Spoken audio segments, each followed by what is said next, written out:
Sure, you read about radiation in comic books, and you use various products that contain radiation every day.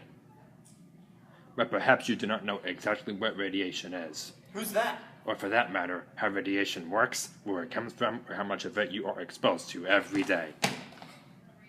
Leave me alone. For the love of God, leave me alone.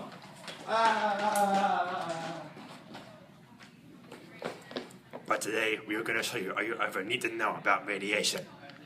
Shall we? So basically, radiation is a form of light, heat, or energy traveling from one point to the other, often expressed as a moving wave. There are seven different forms of radiation. It is something that has always been around. But its existence was first discovered by a scientist named Wilhelm Morrison when he first found... Hey you! What are you doing in my classroom?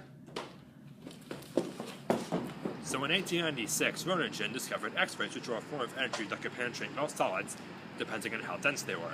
Then another scientist named Becquerel found uranium, which are basically really energetic rocks, and Marie and Pierre Curie studied radiation intensely and found polonium and radium. Of course, then they kind of died, but that's not only a point right now. It is important that you be aware of radiation exposure measures, or REM.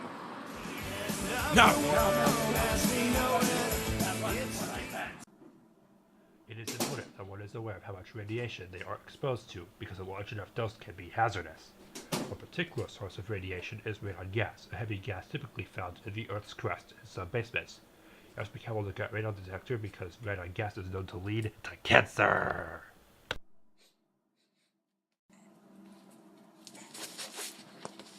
And then there are three main forms of radioactive energy: alpha, beta, and gamma particles. They all have varying degrees of penetration, from very low to being able to destroy living tissue. Radiation can often be found in small doses, regular household items such as microwaves. Or on cell phones. Ahem. You are online? 1 minute? Now! This is really important. But in softness used products with radiation, on average we are only exposed to about 0.36 REM a day. And no, it does not give you superpowers, it is just a myth. Now if you'll excuse me, I need to have a drink of some very non-toxic fluids. Good night.